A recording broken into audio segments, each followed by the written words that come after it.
Ladies and gentlemen, boys and girls, welcome to the Everything is Bad New Fangled Motion Picture Show. Welcome one and all to another episode of the Everything is Bad New Fangled Motion Picture Show. I'm your host, Niall. And I'm Nolan. And today we're going to be discussing probably the most COVID-delayed movie. No, second most COVID-delayed movie. Yeah. The most COVID-delayed movie has got to be The Kingsman. Yeah. Anyway, we're going to be reviewing No Time to Die, which is... Bond 25. Is it the 25th one? Yeah. Wow. So yeah, we're going to be doing a spoiler-free review, because there's a pretty big spoiler right at the end of this one. Mm-hmm. And then we'll give you a spoiler warning, and assuming, we can get into YouTube to upload stuff, it's been acting weird. There'll be a thing on the timeline even, right? You got that working, right? Oh yeah, that's easy. Yeah, a little mark on the timeline that shows you where the spoilers start. Does it show where the spoilers end, in case someone wants to skip past it and hear what's next? I put another mark on the timeline for that section. Okay. So anyway, it's all new technology. You gonna go back to our old videos and slap those in? No. Okay. How many are we at now? 165, I think. Wow, we've come a long way since Alien Covenant. Yeah. So anyway, No Time to Die. It's a really long movie. Most Bond movies are pretty long, though. Yeah, but it's a pretty good Bond movie. I think Casino Royale still reigns supreme as the best Daniel Craig Bond movie. Yeah, I agree. This was pretty good. There are a few things that I'll get to in the spoiler section that I'm like, Yeah, there was a few things that I'm like, that doesn't make a whole lot of sense, and not even in the that doesn't make sense for Bond super agent super villain kind of ways that things are weird.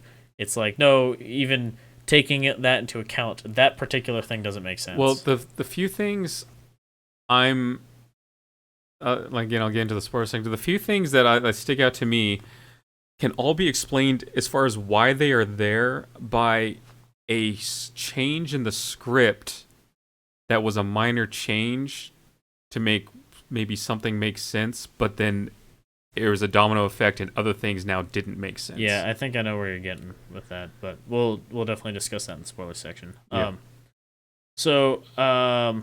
I gotta say, like I said, it's probably the second best of the Daniel Craig Bond movies overall. Yeah. It's got everything you want from a Bond movie. It's got, quirky, sinister villain. It's got a tuxedo.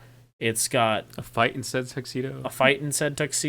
It's got gun shootouts. It's got car chases. It has a couple of gadgets. Courtesy of Q. Yeah, I mean it's got all the things that make a Bond movie there for sure. Yeah.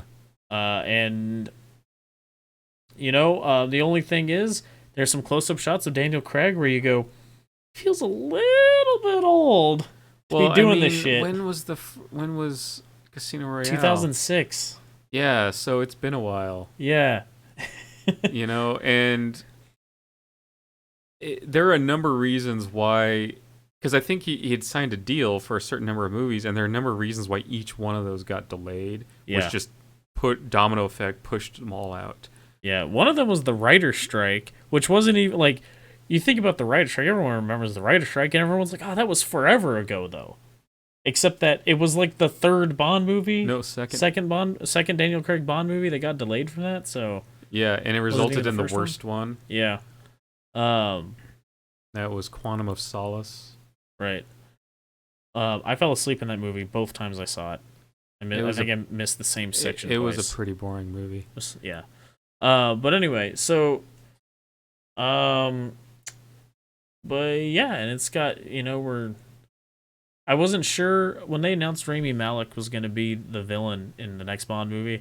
I wasn't real sure because he's kind of a goofy looking dude, and hadn't seen him in anything to indicate that he could be a particularly sinister person. But you know what? I think he was pretty good at it. Yeah, I think he was a pretty good Bond villain. Yeah, he pulled it off. Enough that our dad was interested in seeing other movies with him. Yeah. Something that if you've been on YouTube lately, you might have seen a whole bunch of clickbaity videos. Just new Bond is woke garbage. Yeah. It's not. Yeah, it's not. The I think where they're getting this notion, I don't know if any of them actually ever saw the movie, but there's another 00 agent, play Named named Nomi. Nomi, played by Lashana Lynch, and she features fairly prominently in the marketing. Yeah.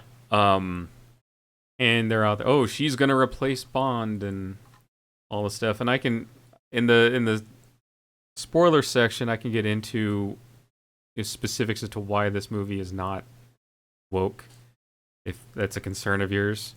Yeah. I think a lot of it is just clickbait, and people just see a prominent female character and assume that they're going a woke direction. Well, there's a particular reason why there's a particular sentence you can say about this movie that is true that I think would mess people up, like make people think that. Yeah. Okay, I think I know what you're talking about. Yeah. But I can debunk the wokeness. Yeah. In this movie. Yep. So, but I enjoyed the movie. Yep. Great performances by everyone. Yeah, like always like seeing Ralph Fiennes and stuff. Yeah, and except as Voldemort. I guess. I mean, I didn't have a problem with his Voldemort performance, but no. Overall, I enjoyed the movie quite a bit. Yeah. I think yes, like you said, second best with Daniel Craig. Yeah, and like like I said, there's some things that don't make sense, but you kind of have to turn your brain off when watching a Bond movie anyway.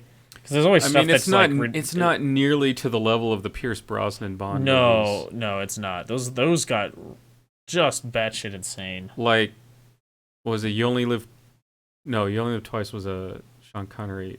Die Another Day. Die Another Day was the last Pierce Brosnan one, I think, and that was by far like the worst Bond movie ever made. It was pretty awful.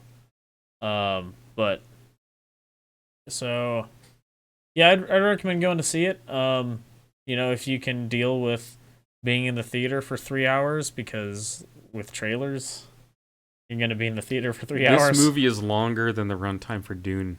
Yeah, it is. Reminds me real quick. Did you see that Eternals is going to be the third longest Marvel movie after Endgame and Infinity War? No. Yeah, it's like 2.5 hours. Okay. Over 2.5 hours, so. Yeah, most movies these days are like around 2 hour mark. So when you get up over 2.5 hours, like it's noteworthy. And this one shoots past it. It's 2 hours and 43 minutes according to IMDb. Yeah, it doesn't seem to drag at any point. They're always moving forward, and it goes at a pretty good click. Yeah, not as crazy as Venom was. Venom Let There Be Carnage. But there's a lot of story in this to tell. Yeah. So it feels at least well paced. At no point does it drag. It doesn't. And yeah, it's a long movie, but they utilize that whole runtime for story progression. And So. So I don't. Anything else to say before we get into spoilers? No, I think that's pretty much what I got for. All right, we'll throw up a spoiler warning here. That's your job. Yep. So,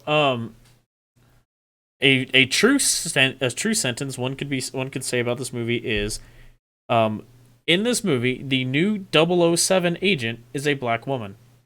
That is true, because James Bond retires, and so they replace him like you would do. Yeah. But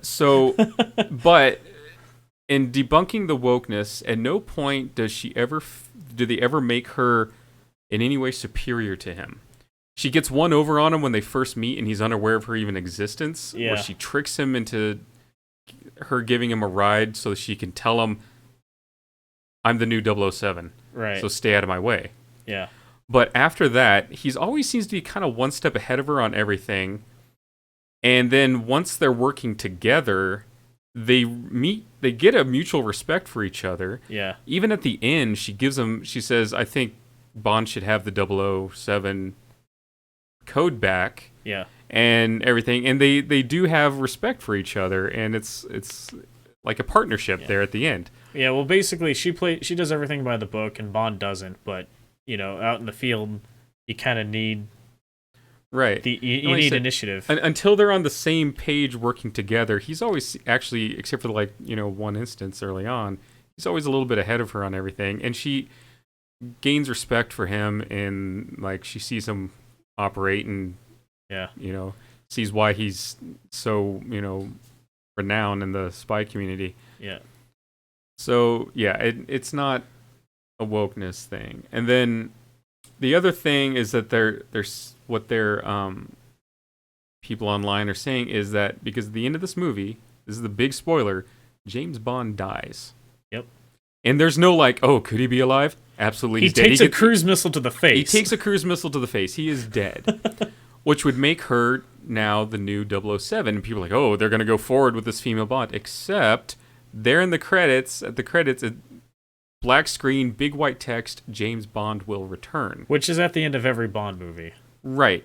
It doesn't say 007 will return. It says James Bond. It says James Bond will return. Presumably another reboot. Yes, it's going to be another reboot. They're going to recast Bond, and they're going to start over. Henry Cavill's thrown his name in the ring on that. Yeah, maybe they'll do like they did with Daniel Craig and keep some of the cast from this one around and just pretend like it's all new, like they did when they started off with Daniel Craig, but they left Judi Dench in as M. Yep. Maybe it'll be that sort of soft reboot, but it's definitely a reboot, and they said James Bond return. So I don't know that they're actually going to make any further movies with this Nomi character as 007, but if they do like they did, because Judy, like, the way it was handled in Casino Royale, like, it felt like all the previous Bond movies where it's like sort of a continuation. You know what I mean? Like, it's its own standalone story, but they're all sort of a continuation of a continuous thing. Right. Which, I mean, if you really start thinking about it too hard, it doesn't make sense because that would make James Bond 100 years old. Right. But whatever. But the current M, Ralph Fiennes M, there's no fucking way he should keep his job. No, after the events of this, he should be fired. He's responsible for creating this nanobot thing. Which and so this is where I think you were going with, like, you think they changed something in the script that now made everything else. So the MacGuffin, like the thing the bad guy gets his hands on and is the problem, is that they MI6 developed this nanomachine colony that could be programmed to attack specific DNA. Well, it's the people working for the bad guy get their hands on it, and they are able to program it. So not only can it attack people with certain DNA, it can attack people with related DNA. They could have it go after certain genomes, certain whatever genetic trait or family, whatever. They even mentioned you could wipe out a whole race of people or whatever.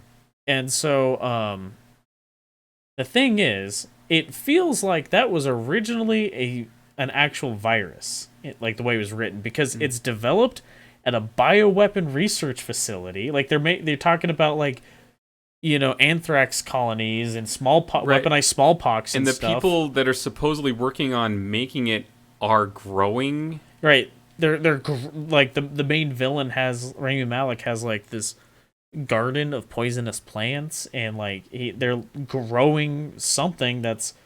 They Bond and Nomi mention, like, oh, this is the factory where they're making this. It's Project Heracles. But the workers are like in this like hazmat suits in this like pool of water, it's like knee deep pool of water. Doing something in the water. Like that doesn't make sense if it's nanomachines. Right. And the other thing is James Bond has a watch with a very powerful EMP. On it, and when he gets the nanomachines in him, and they're like that are programmed to kill Madeline, the woman mother of his daughter, the mother of his daughter and his daughter, and they're like, can't do anything about it. He can't do anything because the nanomachines are there forever. I'm like, oh, yeah, but you have an EMP on your wrist, and they're robots. Yeah. This thought like occurred to me in the middle of the movie. I'm like, oh, well, he's got the EMP. He'll just disable it with the.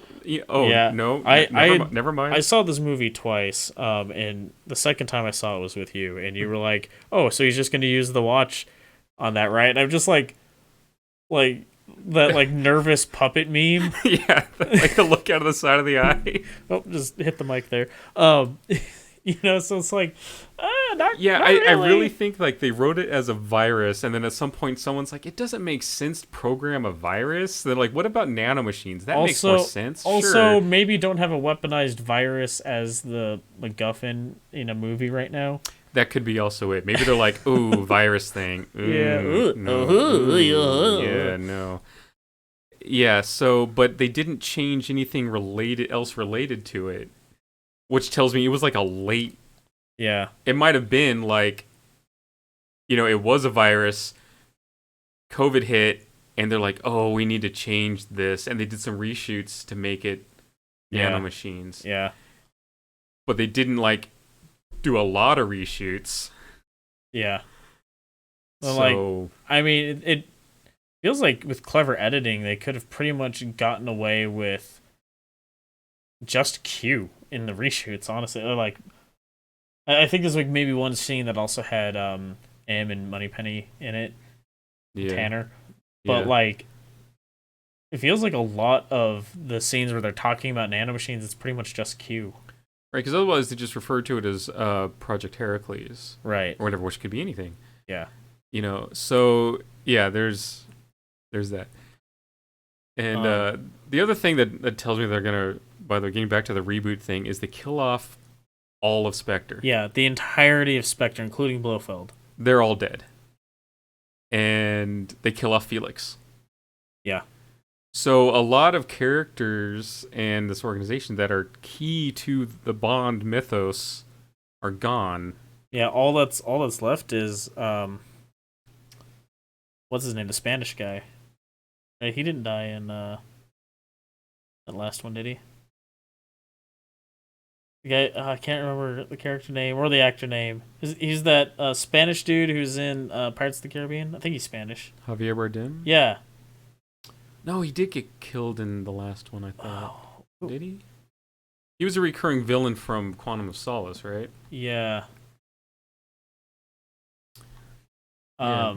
But anyway, so yeah, like all the villainry is gone now. So yeah, who would Silva? Yeah. That was his name. Like, yeah, who would he like go up against? Well, it wouldn't be him. It would be Nomi. Yeah, who would she go up against? Yeah, I could see like a spin-off movie, but It wouldn't be a James Bond movie. It wouldn't might be be a a James Bond, 007 movie, but it wouldn't. I Right. don't see it being the replacement for no. James Bond movies. Well, I mean, also they're talking about casting a new James Bond anyway, so that just tells you they're gonna reboot it. Yeah, apparently executives at MGM though are like they're not even gonna talk about it until 2022. Like they're not even. It's not being discussed right now. Well, I mean, it's not that far off, but Yeah, yeah. but you would like the script has been known, and it's been known for a while. This was Daniel Craig's last movie. You'd think that there would have been some discussions about it so far. This has to be MGM's biggest ongoing property, right? Yeah, I think maybe though they were waiting to see how well it does before they decide how quickly they need to push out another Bond movie. Yeah. Like if it doesn't do that well, they're like, we could probably wait. But if it does very well, they're like, we're gonna get more Bond out as quickly as we can. Yeah. I don't know how well it's actually doing. I mean, I was the first showing I was in was sold out, 100%. Every seat in that theater was filled. Yeah. The showing you and I went and saw, it was the first matinee showing of the day on a Saturday, and it was probably 3/4 full. I think where people are gonna have the problem is Bond dying. That's what everyone who like actually sees it. That's where they're gonna get, Yeah, I sat there. held up on. I sat there in shock the first time. I was like, holy shit, they killed Bond. I didn't think they'd do it. Yeah, well, as soon as he got the nanovirus that's targeted Madeline and his daughter, I'm like, well, he's just gonna die now. Yeah. Like they're gonna kill him. So at that point, I predicted they were gonna kill him, so I wasn't super shocked when it happened. I thought maybe there's a chance he like dives into the water and gets away or something, or because at first I thought like, Well, at first you thought the EMP watch was going to take care of it. Yeah, there's that. But then I also thought like, oh, maybe he gets to that little sub glider thing that they infiltrated with. That they just left there? Yeah, I thought, oh, he'll like pop up like in that, because that. Yeah, like it's a tradition of Bond getting away in like some escape vehicle, right? And you thinking Bond is dead, like they imply Bond is dead, and then he shows up like it's no big deal, right? And like they don't show him escaping, but he shows up in the vehicle, so you assume that that's how he got away. Like, it's a fairly common thing. Yeah. But yeah, I mean, I think it was a good out for Daniel Craig, though. My vote of all the people who I've seen suggested for the role, I like Henry Cavill the best. Yeah. I think, like there's a bunch of people pushing for Idris Elba. Idris Elba's, I think, too old to start.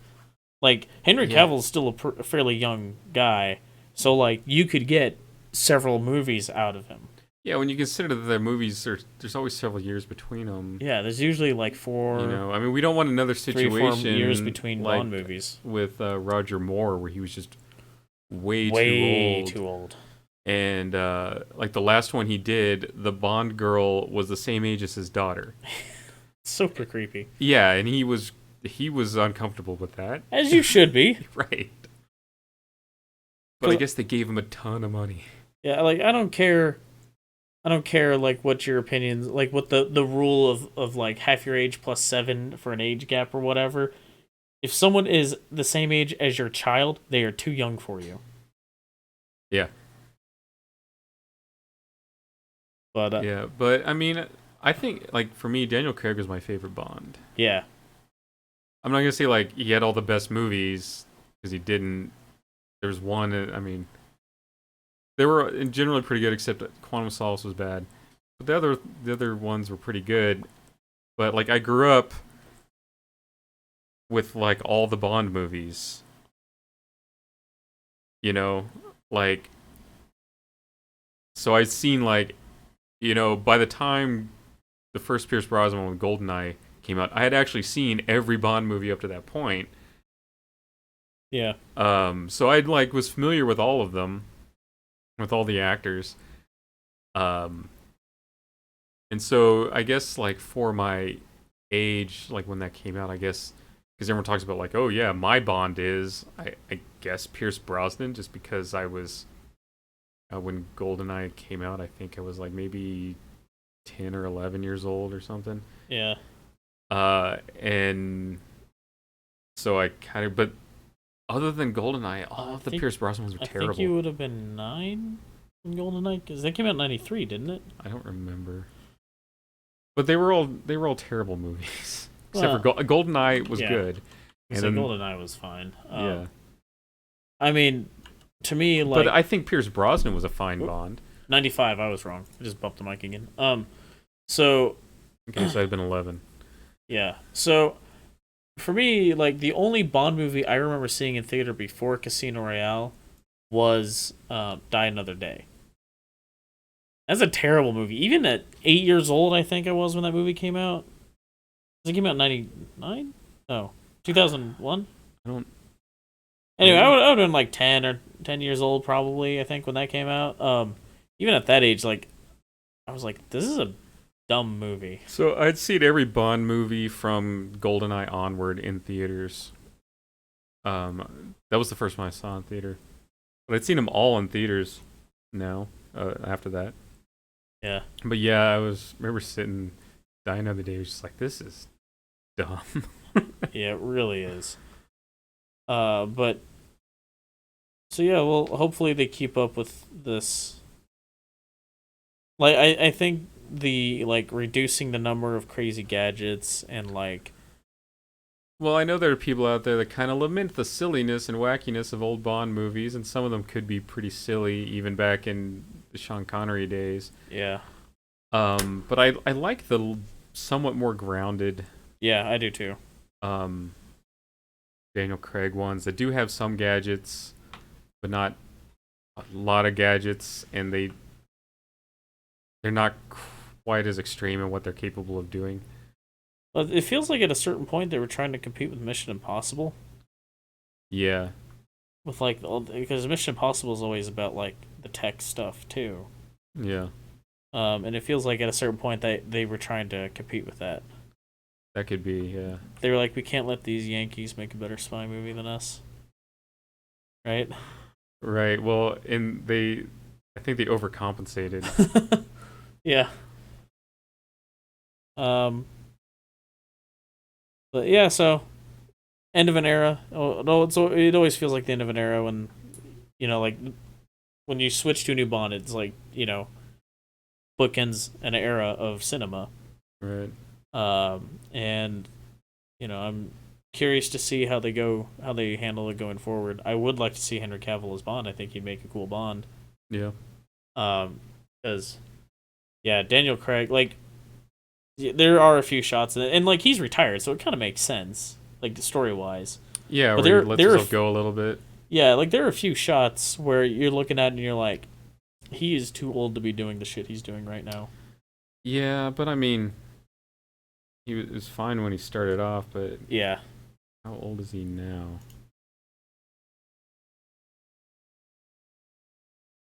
Born in 1968. So, He's 50... 53? 53. So, Yeah. getting... Oh. I mean, he always had kind of a craggy face, Yeah. but I one thing I liked about it, he always had like a real like intensity about him that you're like, you look at him like, oh, I don't want to fuck with this guy. Yeah, well, we got us a badass over here. Right. Holy crap, dude. So his top credit on IMDb is Knives Out 3.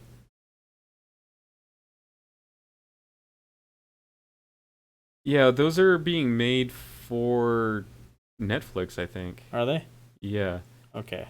And it's just gonna be like each one is a standalone story. It's gonna be kind of like the Perot. Yeah. Yeah. Agatha Christie. Yeah.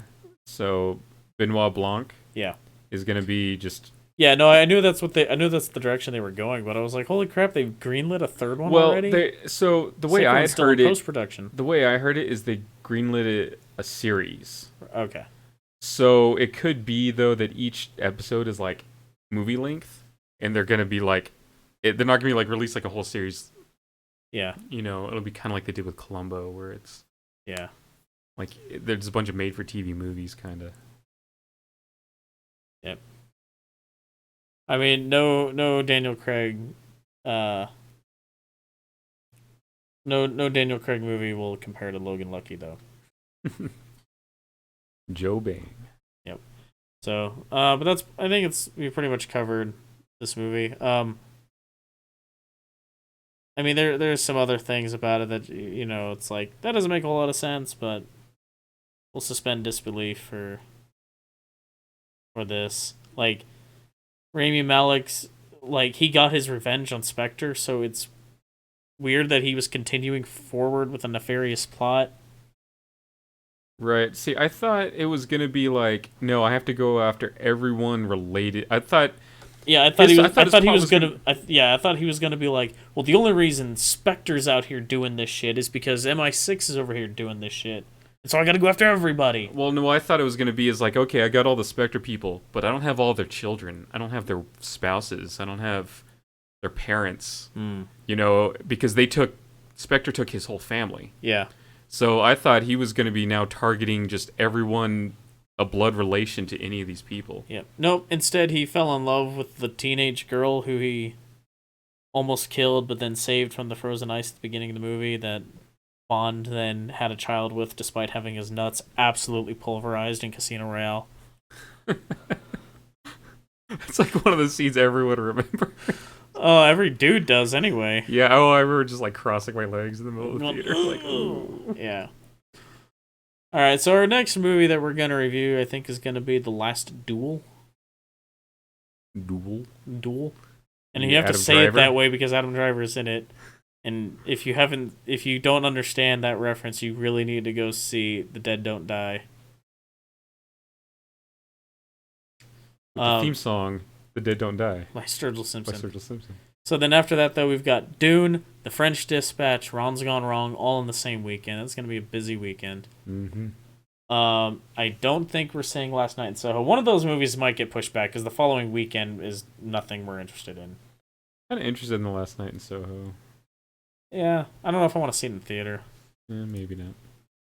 But then the weekend after that's Eternals, which I'm more interested in it than I was a few weeks ago because a new trailer came out. Or I don't know if the new trailer came out, but I saw the newest trailer in the theater when we saw No Time to Die. So I'm a little more interested than I was previously, but still not nearly as interested in it as I was with like Shang-Chi or. I'm more interested in Eternals than I was in Captain Marvel, though. I will say that. But so we're definitely gonna see that though because it's next Marvel. We're gonna see Ghostbusters Afterlife because it's Ghostbusters. House of Gucci actually looks interesting. I think it's another Ridley Scott movie. With Adam Driver again.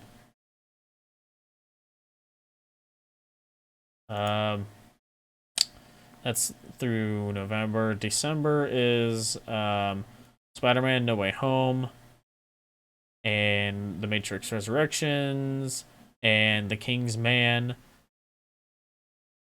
I'm excited for that. Yeah, I am too. More Ralph Fiennes. The Ralph Fiennes Revolution, Nolan. Yeah. As the Duke of Oxford. He's like the first Kingsman or something. Maybe. I guess we'll have to see the movie and find out. Yeah. But yeah, so that's what we got coming up through the end of the year. So if any of that sounds of interest to you, subscribe or hit the bell, whatever you need to do on YouTube these days. I don't know. I never do any of it anymore. So whatever. Come back and check out those other movies if you're interested in hearing some reviews on that stuff. And check out some of our other reviews. Surely we've done another Bond movie before this, right? I don't know. When was? Yeah, I think we did. Skyfall? Is that the last one? Spectre. Spectre was the last one. Maybe. But I don't know. I lose track of time, and there's like so much time between Bond movies that like it very well could have been long enough ago that we didn't review it. Did it come out before or after Alien? I just remember Alien Covenant was our first one. So Yeah. but are you looking that up? I was just kind of looking. We did Kingsman 2. Yeah, we did. But yeah, so if any of that sounds of interest to you, go ahead and check out that other stuff. Check out our upcoming stuff. And I guess until next time, thanks for listening. Bye. Toodles.